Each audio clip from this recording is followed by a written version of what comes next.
Good morning, humans. Welcome again to Game Talk. I'm David Stark. I'm a game developer. I make a game called Airships Conquer the Skies, which is a kind of a real-time strategy game where you build airships out of components and shoot each other.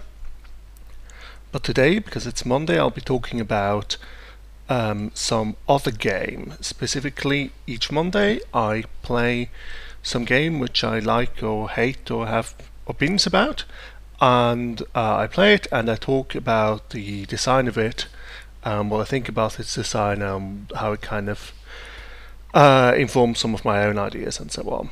And this time around we're going to play Civ 5, Civilization 5, with all of the various add-ons.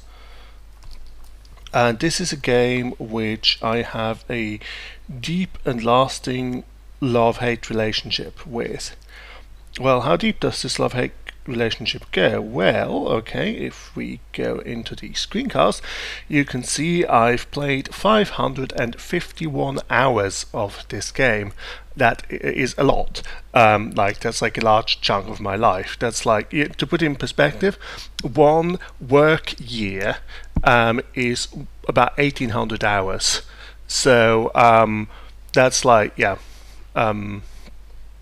That's so you know, if you want to, that's like more than a quarter of a year of work. So if you want to, you can just take however much money you make a year, divide it by 4, and that's basically the amount of effort I've put into this thing, playing a game instead of doing anything useful in my life. But hey, let's have a bit of a play at it, and hopefully I will not get sucked in forever and ever. If I do, I'm very sorry. You won't see me for a while. So why do I have a love-hate relationship with it? Well, I started playing it right when it came out, and as is often, I think, the case with these games, like when it first came out, it just playing wasn't very good. It also didn't help I was playing it on a rather underpowered computer. And so basically my experience of it was that it was incredibly painfully slow to play. It was astoundingly is astoundingly resource hungry for something that's at a semantic level a 2D turn-based game. Like there's nothing, it's not like a real-time game like Airships, which has to render all of the stuff that keeps on going on. Or like a complex 3D game or something. But of course it is actually running in a 3D engine, and it's very detailed and all of that, and so as a result it kind of runs surprisingly slowly. It also has astoundingly huge loading times, as you can see, which I think is just because it's... I don't know what it's doing actually. It's got like its data files are in XML, I think. But even so, I mean, it must just like use a special ultra slow XML parser or something to achieve this kind of intensely long loading speed. Or maybe it just prefetches all the assets. I mean, that's kind of what takes up all the loading speed in my game. So yeah. I played it for a bit and I kind of thought, well, this isn't very good. And then the expansions came out, and kind of by the second major expansion I was like, okay, this is actually quite fun. I played it quite a lot. Until I kind of got to the point where, like in single player, I would be kind of playing at the highest or second highest difficulty level. Unfortunately, what happened there is that the game again kind of started breaking down a bit for me. Okay, so let's do just a single player thing. Let's play as... shall we play as? Oh, as usual, if you're in Twitch chat, I've got my iPad at ready, so I can see what you're saying on the chat. So if you have any questions or shout-outs or whatever, go ahead and I'll answer them in stream. And of course, as always, you should be following this stream right about now. Okay. Who should I pick? Let's just go for...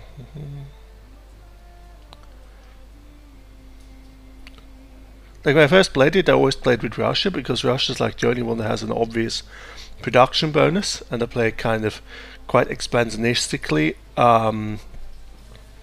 in these sorts of games, which of course meant like, oh look, something that actually increases production.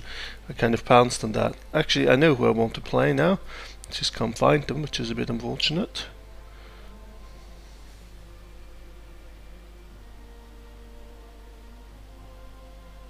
No, evidently my favorite faction has gone away.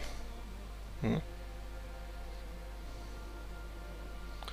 was going to play as Austria, but I physically can't see Austria, which is a bit confusing. Okay,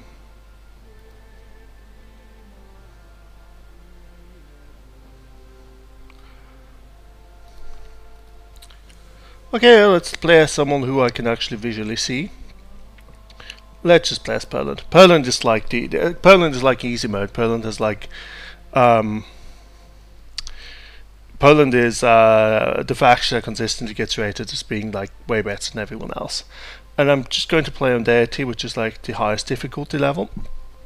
Often I play like on Immortal, which is sort of balanced for me, but I want to play on this just to sort of illustrate a bit what ultimately kind of made me stop playing the game. Okay, so again, let's wait through the loading times. So I imagine you vaguely know what Civ is. You start out with a single city, and you kind of build more cities, and you kind of expand outwards, and you like do research, and you fight with other people, and so on. You do diplomacy, so the diplomacy is usually a bit useless, and you kind of try to win by one of a bunch of different scenarios. Like the win conditions kind of got more involved as the series went on, but like a lot of them basically come down to be really big.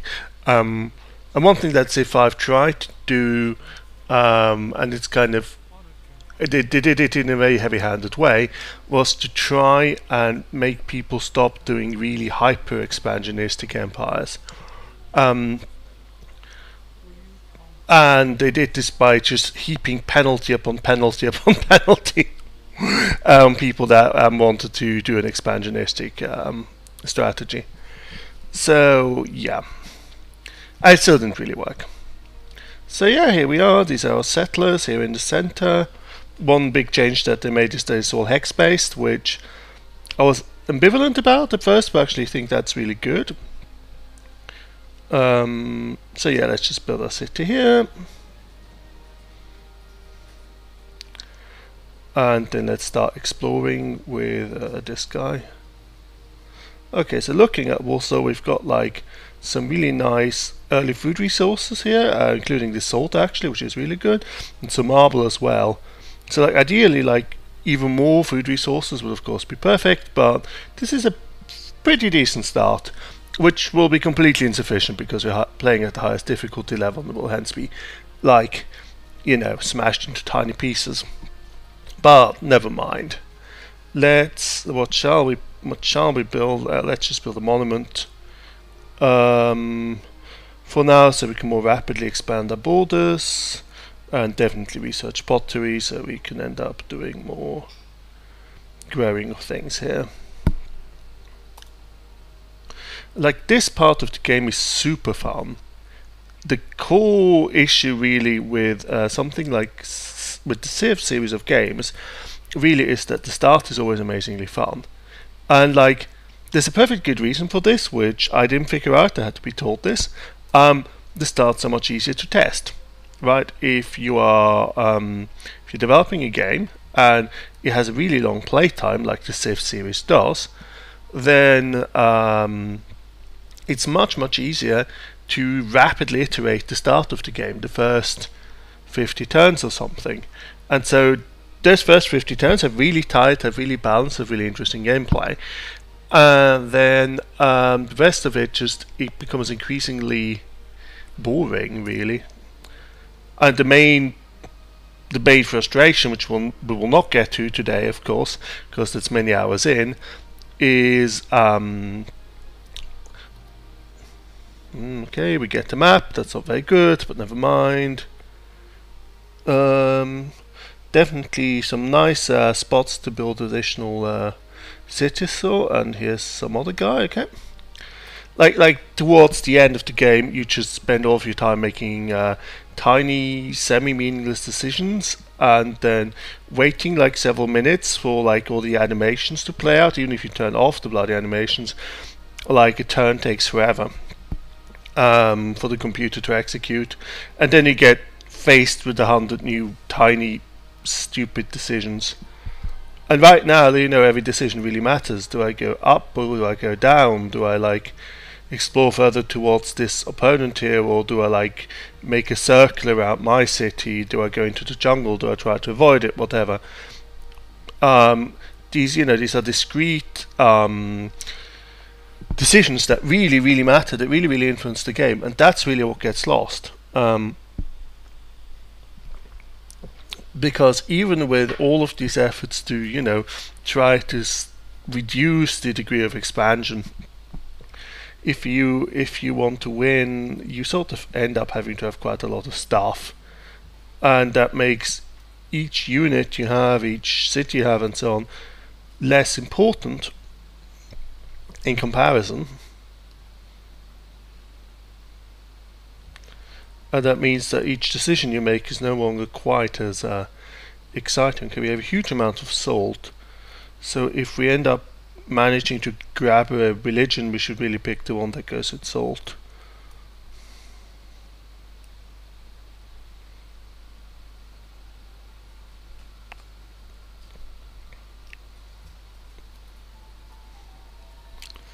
But yeah, right now it's really fun. It's like, hey, here would be a cool place to build a base. Oh, like here's like a nice checkpoint.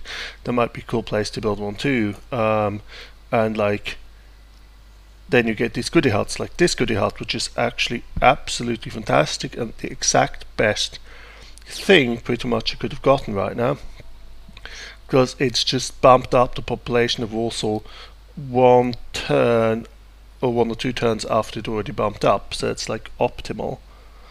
Okay, so what we're gonna do next, probably animal husbandry, because we might have some horses and I'd like to see those pretty much ASAP.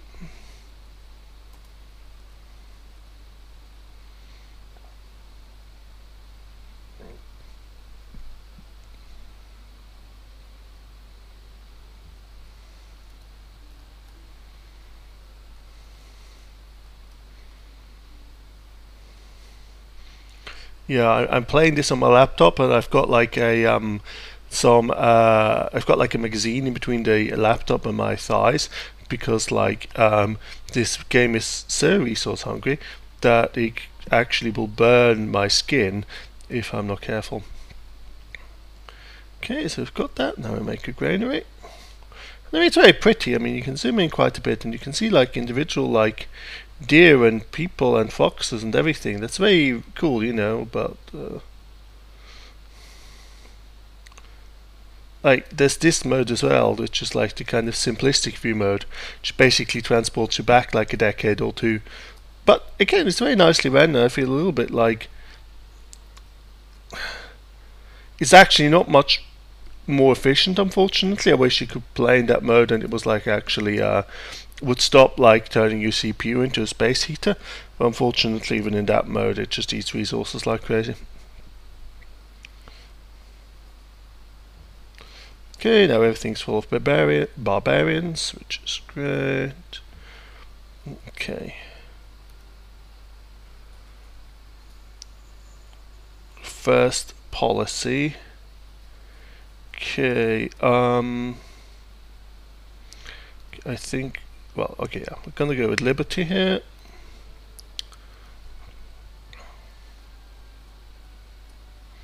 More food, just good.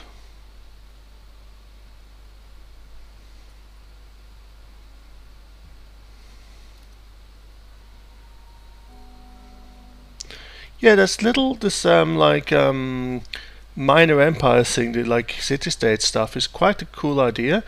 I just wish it was a bit better realized. I mean, their attitude to everything is just one of unrelenting randomness. Like, they love each other, they hate each other, they are trivially manipulable and have no, and like the interactions you can do with them are sort of limited. But it's still a cool idea. I just wish it was more fleshed out.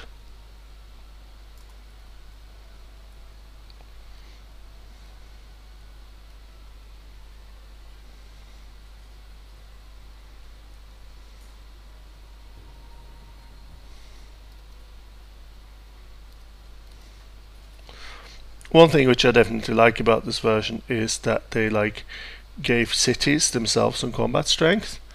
I'm sure it's a very bad thing if you're a purist, but I like it just because, well, they would, and it means you don't have it reduces the number of units in the game. Like you no longer have you no longer have to station a unit in the city, which makes things a little simpler. I definitely approve of that.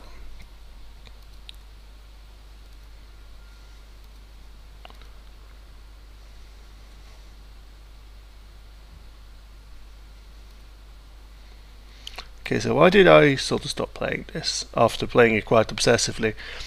Well, okay, we did this. Now we got mining already. Probably need mason. Let's do masonry. Well, I realized that playing it at a really high difficulty level, at least with my degree of skill, is that it basically played like a fruit machine. Like at this difficulty level, you can really only win, at least again with my level of competence, if you get really lucky in your starting location. Like this is actually a really nice starting location, but I'm pretty sure that's actually not nice enough to win. Because everything needs to be just perfect. You need to have a wide variety of resources. You need to have enough space to expand into, but still need to be relatively cut off from enemies. You need this very carefully balanced perfect map, and then it can sort of work. And so I realized that the early bit is fun, the early bit where you're kind of exploring the map and kind of going, ooh, I'll build a base here, ooh, I'll build a base here, is fun, but it's almost not like actually the core gameplay, or what the core gameplay is meant to be. I'm not really enjoying the kind of ongoing game as much as the kind of initial stages of exploring and building some stuff. Because there it just goes down to being an extremely hard and painful slog. Or an extremely hard and painful loading time for George Washington. Hello there, yeah. So there, you see, this is already a problem again. They're pretty expansionistic. They're really annoying neighbor to have. Because they will both aggressively expand into my territory and get extremely pissy if I try to go too close to them.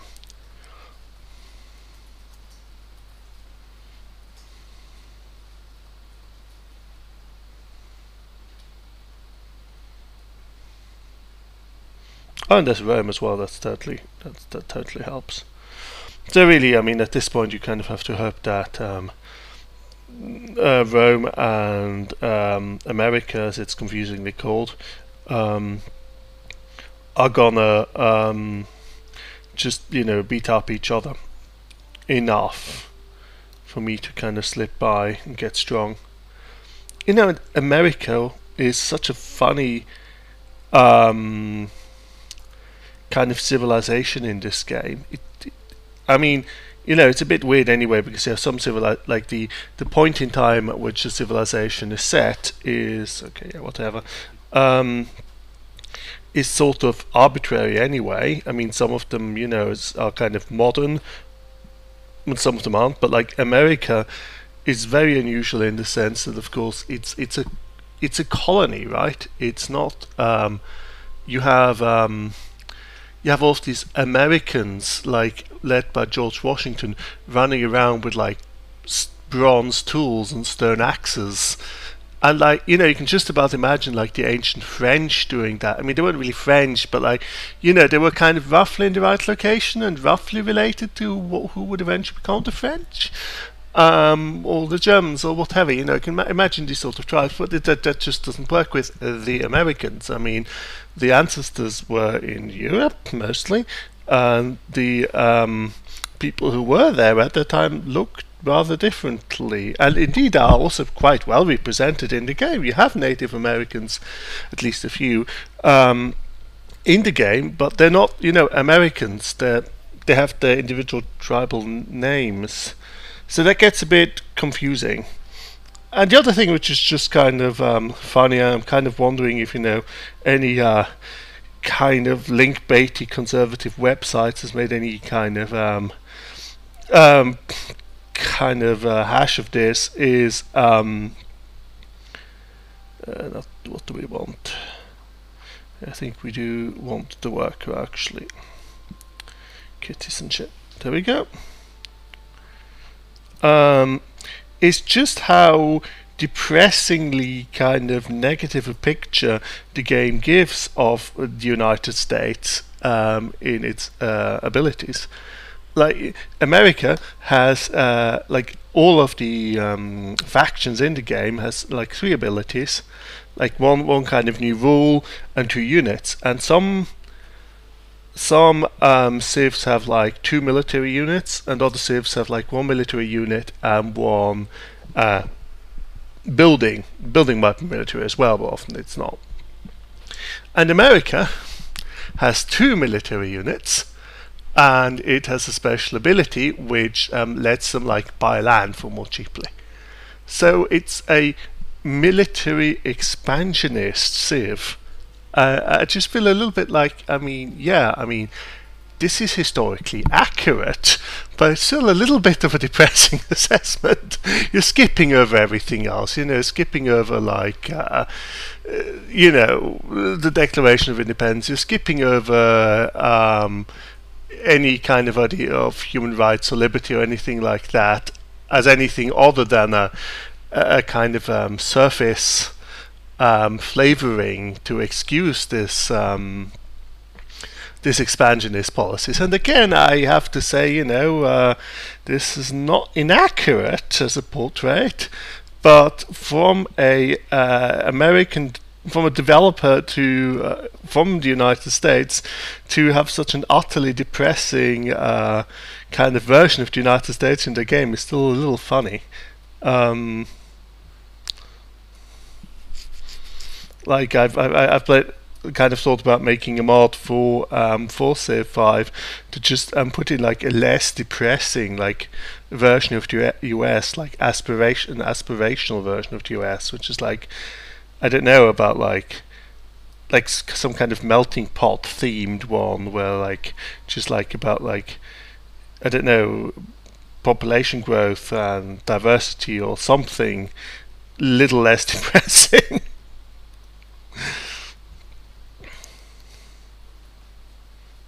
And not only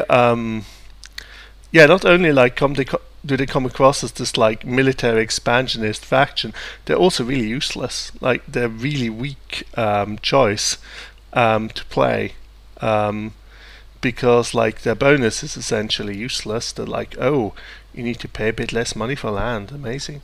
And the military units, like, they're nice, but they're not amazing. And okay, they get these military units, but they're, you know, kind of situational and temporary.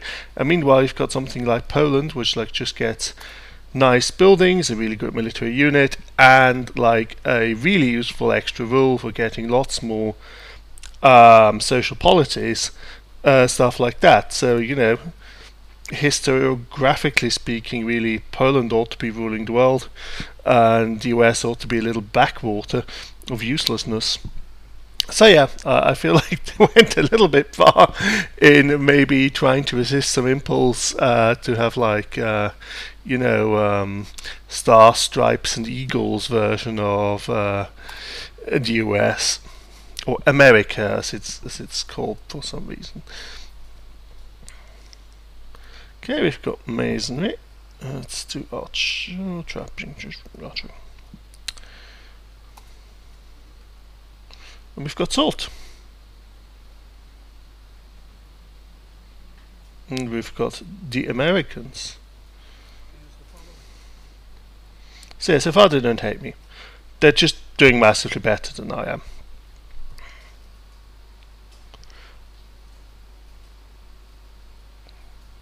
Like maybe if I can finagle rapidly expanding and like covering most of what you can see in terms of landscape right now, I might be able to do okay. We'll see. Okay, so Game Talk, talking about game development. Yeah, you see, that's like exactly the thing I didn't want them to do. That's just like a complete kick in the teeth, because now that just blocks off half the map, and if you go anywhere near Boston, if I build anything, like they've now decided that like the entire bloody map is basically theirs. You know, anything within like quite the distance of Boston is now America. So if I try to build anything near there, which I kind of have to because there's not much else, they'll get upset.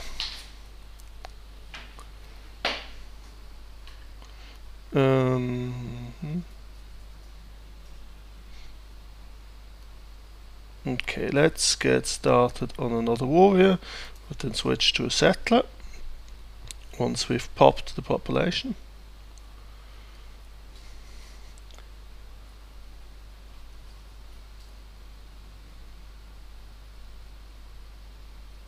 So yeah, let's talk a bit about like civilization is really the big, you know, the great ancestor in terms of these sorts of games. Like everything is really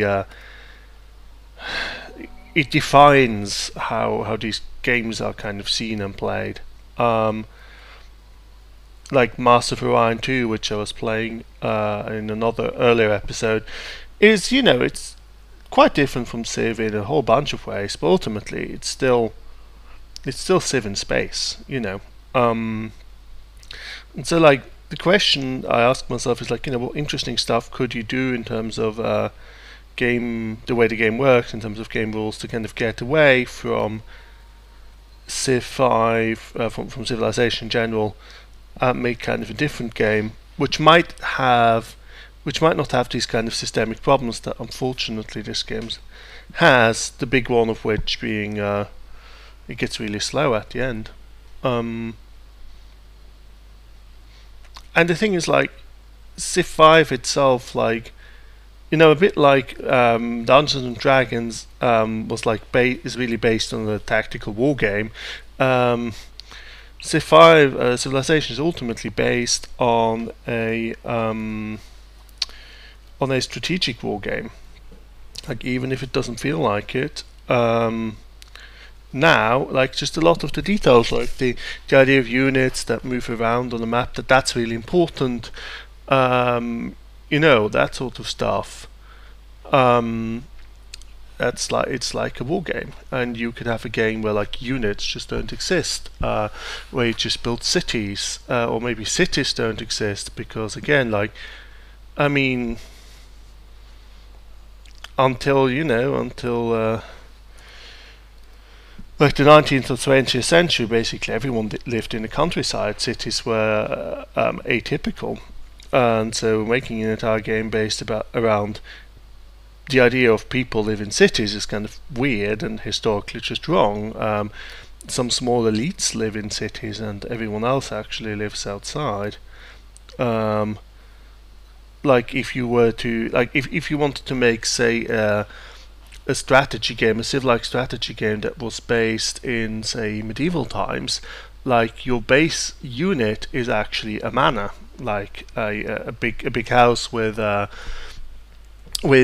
of buildings around it and fields and so on. And the manor was really the base economic unit of the medieval times. That's like, you know, that's where like one manor might have you know, like a mill or a smith and so on and so on. It would have all of these things to actually do economic activity, and most people lived in these sorts of systems.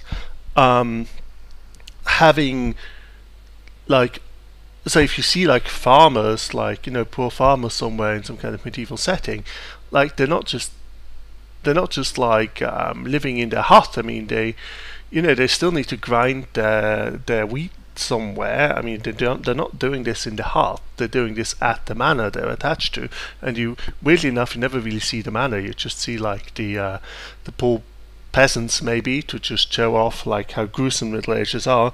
And then you see like the palaces, and you completely miss out like the core thing that actually made the medieval economy work.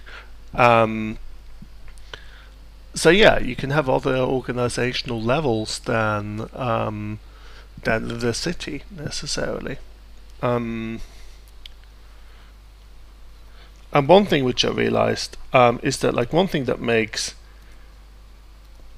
these games, one thing that's really weird, and that makes these games also really super slow, is the relative speed of like time and movement and construction. Like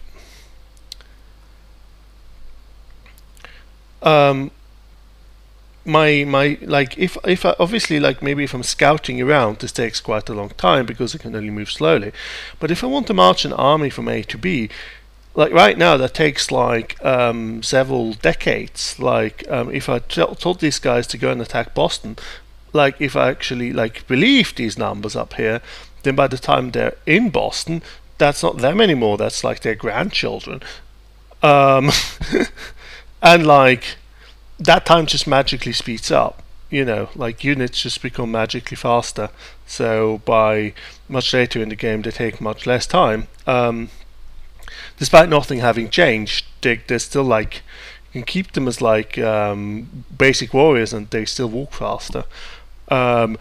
Just because they put in this massive kind of time stretch thing to make the game pace not be weird. Yeah, and so like I can, and then on the other hand, yeah, so like by the time they get over to like Boston, I've like developed the wheel, like we've come up with this whole revolutionary new concept by the time it took them to walk to the nearest city. And there you can also see like the tempo of the game is as if it was a war game. Like the amount of time it takes to like move across the map relative to the amount of time it takes to like train a new unit. They're sort of balanced to provide, this kind of tactical balance, that it makes sense to be able to do the one or the other. That makes sense to be able to like build reinforcements or whatever. That sort of works, that time scale. But getting it smushed up with this massively different time scale of like technological advancement and construction of buildings and so on. And if you think about it, if we were truly at the time scale of like this tech stuff, all the wars should be over instantly. Like if we're not talking about like the 100 Years War or something, all the wars should just be over like immediately. Because hey, I mean, your war takes maybe a few years. It's less than a turn. Just be bang. But then yeah, that wouldn't be really playable, right? I mean, how do we do all the moving around? How do we do all this tactical strategic stuff if like everything could move at this high speed? Or if we make everything move that slowly, you'd have to like wait 500 turns for new technology to turn up, and that would be impossible as well. But why this matters is that one of the main things that get, like the two main things that get really boring are moving units. Like you end up with a lot of units and you need to give them all of these commands, and like at the start you have a few units and their movements are somewhat relevant, and towards the end you probably have lots of units and like you just need to like maneuver and hurt them in the right way. That this is sometimes exciting when you really get into a pitched battle, it's exciting, but a lot of the time it's just really boring to have to do all of this organizing. And also now in Civ 5, because they made this controversial decision to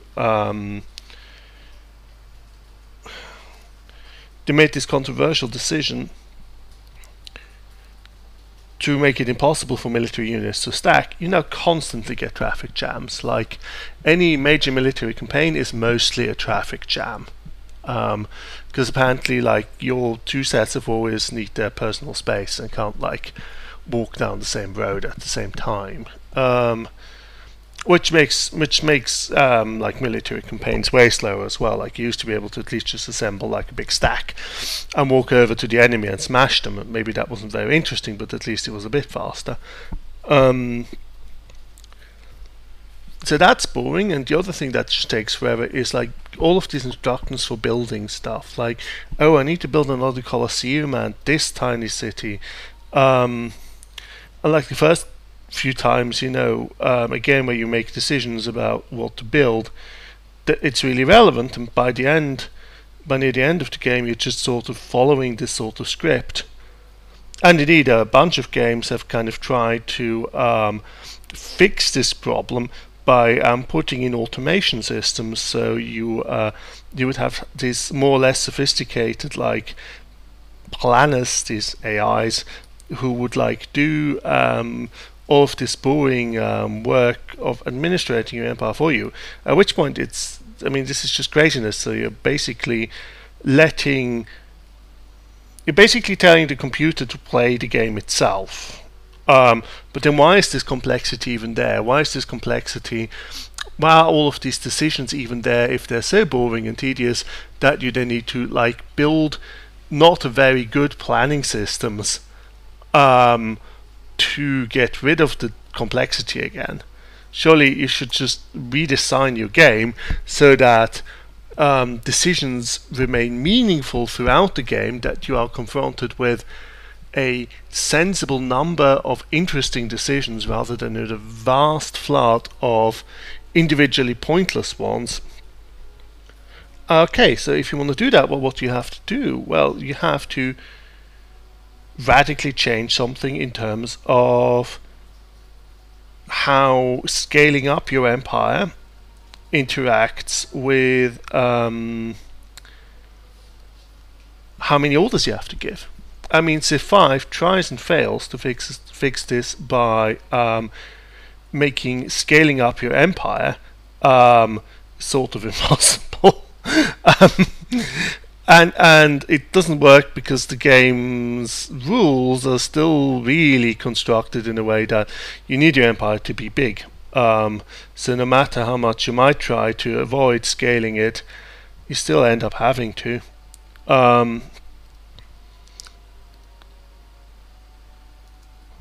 So you have to disconnect scaling and number of commands. And how do you do that? Well, one thing which Master of Orion did very nicely is that, if you remember, if you watched it, it has this system of command points, of costs for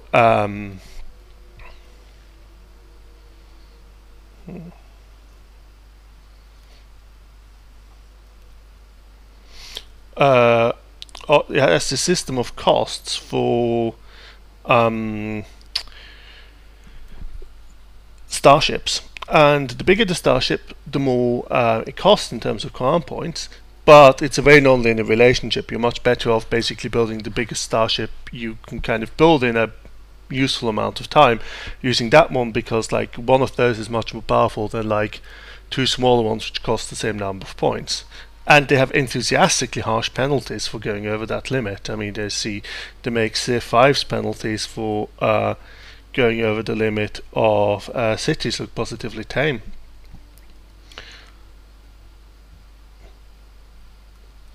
And the upshot of this is that throughout the game, you never have that many ships. Like even if in the end game, even if you have like this massive like fleet right in the end game, you still only have like 20 ships. Moreover, even like managing them is still easy because you don't need to move them individually. You can just tell the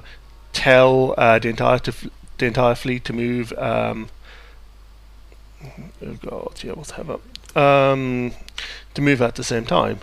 So like unit management is just a non-issue in Master of Orion 2. It's just not something that is painful.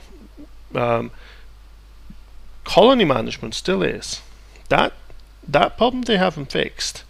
It's still, like, Master of Round 2 is still a real pain when it comes to having to give build orders to like a zillion little colonies you built because you needed to get bigger, because you wanted to have the size to be able to win. And so how can we fix that? Well, my suggestion there is to steal from yet another game, which actually I should try to play on here at some point if I can, namely Imperialism 2. Or indeed also original Imperialism. Imperialism 2, like, is about, it's kind of about conquering the new world and then eventually like using the resources from the new world to smash your European rivals into tiny bits. So it's kind of, and expansion really matters there too. Like, you really need to grab enough land in the new world and then hold on to it with tooth and nail. Because that otherwise you don't get enough resources, you don't get enough money to stand any chance in the kind of big European wars that happen in the end game. But all of this stuff is sort of okay because your production is completely centralized. There is only one, you build everything at home. And so that works just fine. You can build however much you want as well. Like, stuff doesn't take time to build. It might take time to deploy because it all starts out at home. But you want to build a bunch of warships? Well, sure, just build them. You need to have the resources to build them. But if you have the resources, you can just build them. And the consequence of that approach is that economic planning is actually really fun and important part of the game, but it stays it goes up in complexity a little bit, but like that complexity stays very bounded.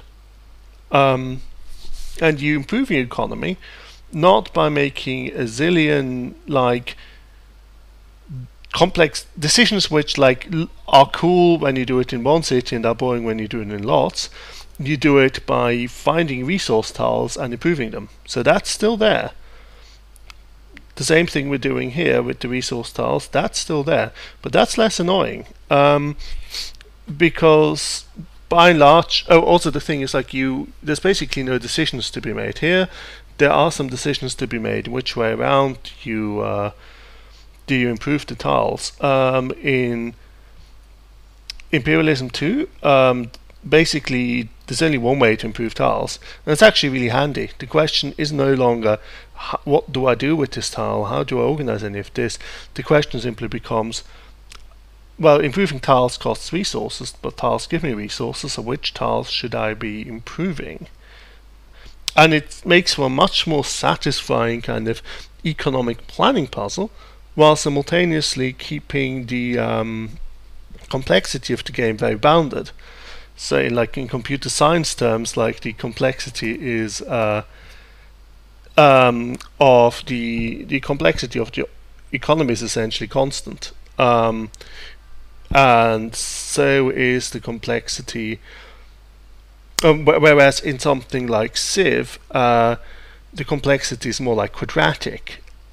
Because like the number of decisions you make is like the product of the number of cities you have times the number of possible decisions you could make, and as you gain more cities and as you gain more tech and hence more decisions you could make, that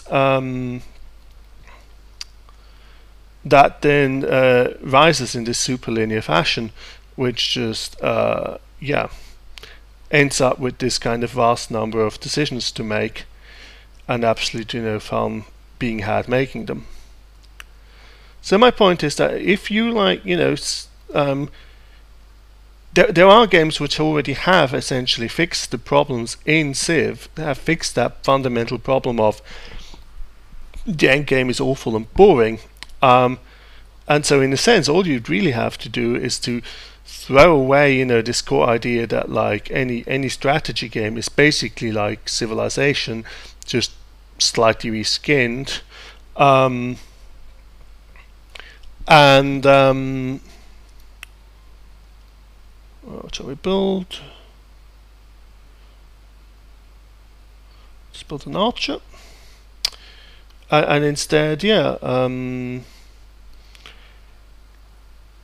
look at some other games and put together a new set of kind of game rules in something that's still kind of Civ-like. It's still about like building stuff and like building bases and exploring. You know, it's still a 4X, but you're throwing away all of this stuff that actually makes the game boring. And you might say, "Oh no, but surely not. You know, we really need this ability to like make construction decisions in each of our bases, because otherwise it would because otherwise it would get really boring." And the answer is no, it doesn't get boring. It's still really interesting. You know, if I play Imperialism 2, I agonize about like the decisions of where to like spend my precious bronze. Do I spend it building more fortifications, or do I spend it on warships, or do I spend it on whatever?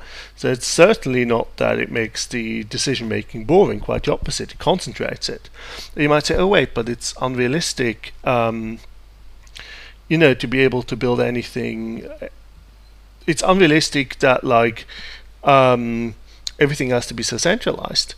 But actually this is kind of nonsensical, because again, as I said, what are the timescales here? Like, at what timescale do we operate? Unit movement should really be vastly faster than production. And if unit movement is vastly faster than production, then that means it wouldn't actually matter where you build the thing, because you can just move it to wherever you want it to be. So it shouldn't matter, right? You can just say, hey, let's build this ship and then move it over there. So you could even ask for a ship to be built in this location, or something to be built in this location, and like your homeworld or your capital city with all the workers or whatever does the work, and it just ends up in the right place. And on the other hand, if we're talking, well, no, actually it takes a really long time to move in between places, then the question is, why do you still have something like a unified resources? Like, then we're talking about something like colonization, kind of goes all the way the other way. Another game for me to play here at some point. Colonization is basically a logistics simulation. Colonization is like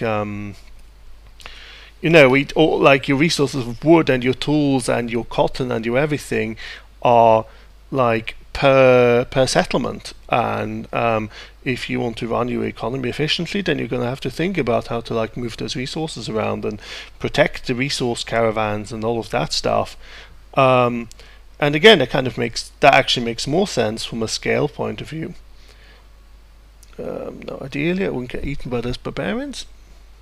So yeah, my point is, why not have centralized production? It's no more unrealistic than having this decentralized production, where weirdly it takes like as long to move in between two cities as it takes to build the wheel, to develop the entire concept of the wheel.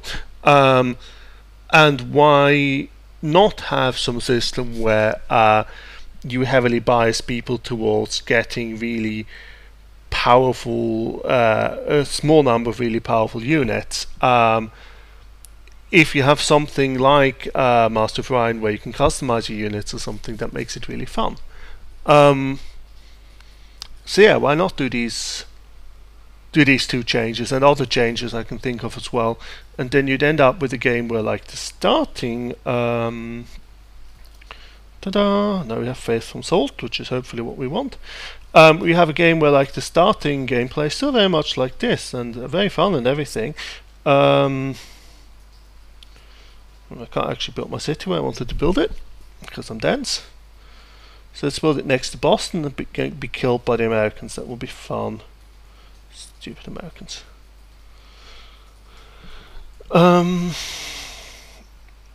So yeah, that sort of concludes my thinks about Civ, which is that it's a fun game. It is a very kind of ancient formula by now. And I understand that, of course, like Firaxis can hardly. I mean, people nearly exploded just at the idea of them changing to like hex-based tiles and like non-overlapping units. Like radically changing stuff around like this wouldn't exactly fly for Civilization itself. But if you want to make a 4X game, think about other options in terms of how you could actually organize this stuff. Think beyond like what Civilization kind of makes us think a 4X game has to look like. Like, what's important? Is the terrain important? Are the bases important? Are there even bases? How many units do you want? Do you want lots of simple units? Do you want a few complex units? How can you keep the gameplay engaging and fun and full of interesting decisions throughout the entire thing? That's what I would like to see. I would like to see a 4X game where by turn like 300, like right at the end game, I make say 4 decisions and they really matter. Like I press 4 buttons, right? I tell 4 entities to do something, and that's all I do. And those 4 decisions like end up like mattering and kind of winning or losing me the game or something, right? Just as like right at the start, where do you move your settler? Like, do you move your settler? That was a big thing. Like, do you move your settler to another place? How do you explore with your first unit? That stuff, really matters. You really feel like you wanna make the right decision there. And I would like to see a game, a 4X game, where that degree of decisions matter. Decisions are big, and that wonderful lack of like bureaucracy and make work still applies right in the end game. So yeah, that is all for now. I believe I have said my piece about Civilization and Civilization-esque games. Methinks it would make sense that at some point soon I should actually play Imperialism 2. It's by no means a perfect game. It has weird and wonderful flaws, but it's actually a really good 4X game which isn't like Civ or like Moom. So it would be worth looking at. For now, thank you for listening and watching. Do subscribe to the channel, and I will be back tomorrow, I believe, with some Airships Conquer the Skies development.